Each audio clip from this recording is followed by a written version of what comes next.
শালমারায় রাজনৈতিক সন্ত্রাস। বিজেপি কর্মীদের বাড়িতে চরম ভাঙচুরের অভিযোগ তৃণমূলের বিরুদ্ধে।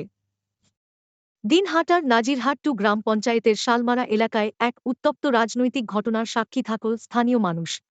সোমবার গভীর রাতে বিজেপি নেতা ও কর্মীদের বাড়িতে চরম ভাঙচুর চালানোর অভিযোগ উঠেছে। জানা যাচ্ছে, আক্রান্তদের মধ্যে রয়েছেন পঞ্চায়েত সদস্য জ্যোতিকা বর্মন এবং বিজেপি নেতা তরুণী কান্ত বর্মন। এই দুই নেতার বাড়ি ছাড়াও আরও দুই বিজেপি কর্মীর বাড়িতেও হামলা চালানো হয়েছে বলে স্থানীয় সূত্রে খবর। ঘটনায় শুধু ঘরবাড়ি নয়, আবাস যোজনার গুরুত্বপূর্ণ নথিপত্র ছিন্নভিন্ন করা হয়েছে এবং বাড়ির সামনে থাকা গাড়িও ভাঙচুর করা হয়েছে বলে অভিযোগ। বিজেপি নেতৃত্ব এই ঘটনার জন্য সরাসরি তৃণমূল কংগ্রেসকেই দায়ী করেছে। তবে তৃণমূলের তরফ থেকে এই অভিযোগ সম্পূর্ণ অস্বীকার করা হয়েছে। তাঁদের দাবি, এটি একটি সাজানো নাটক এবং তাদের দলের কেউ এই ঘটনার সঙ্গে যুক্ত নয়।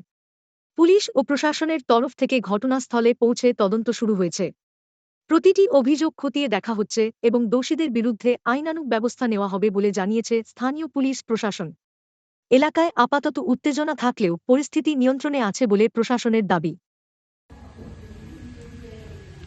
অ্যাকচুয়ালি বিজেপি করার অপরাধে বাড়িঘর মানে যারাই বিজেপির নাম উচ্চারণ করে বা যারাই মিটিং প্রোগ্রামে যায় তাদের বাড়িতেই হামলা করছে এবং তাদের বাড়িঘরই ভাঙচুর করছে। আজকে আমাদের পঞ্চায়েত সদস্য জ্যোতিকা বর্মন, 6 নম্বর মণ্ডল মহিলা মোর্চা সভানেত্রী মলিনা বর্মন, নোটাপালার শক্তিপ্রমুখ আমাদের শক্তিপ্রমুখ নোটাপালার নিবাসী জিতেন্দ্রনাথ বর্মন এবং সবশেষে আমার বাড়ি এসে বাড়ির সমস্ত চেয়ার টেবিল থেকে ধরে যাবতীয় একদম গেট ভেঙে ঢুকে, লোহার গেট ভেঙে ঢুকে চেয়ার টেবিল যা কিছু আছে সব তছনছ করে দিয়েছে। তৃণমূলের যে অঞ্চলের যে চেয়ারম্যান ডিম্পল রায়, অ্যাকচুয়ালি তার নেতৃত্বে এই ঘটনাটা ঘটেছে। তৃণমূলের দুষ্কৃতীরা এই ঘটনাটা ঘটেছে। একটা কথা বলি, উদয়ন গুহর নেতৃত্বে এখানকার যারা নেতৃত্ব দিচ্ছে তারা যতই করুক না কেন, তৃণমূলের দিন শেষ হয়ে গেছে। উদয়ন গুহ যত রোলার চালাবে তত এখানে তৃণমূল ধ্বংসের দিকে যাবে এবং বিজেপি আগামী 2026-এ ক্ষমতায় আসবে, এটা নিশ্চিত।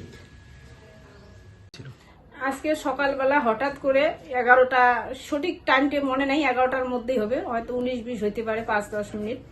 হঠাৎ করে আসিয়ে একদম ঢুকে পড়লে পুরো ভাঙচুর, গালাগালি প্রচন্ড। হ্যাঁ, আগের বার কেস করছিস, তোকে বাড়িতে থাকতে দেবো না। আনবার পরে ওরা যেই বাড়িতে ঢুকছে, আমি পিছন পাশে দিয়ে দৌড় মারছি।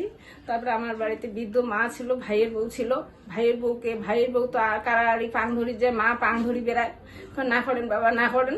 ওরা তাও আসিয়ে ভাঙে, ভাইয়ের বউকে বাটুল মারছে 3টা। হ্যাঁ, এগুলো আসছে মানে নেতৃত্ব তো মদন মোহন বর্মন দিছে। রাস্তার মধ্যে উনি দাঁড়িয়েছিল, উনি বাড়িতে ঢোকে নাই।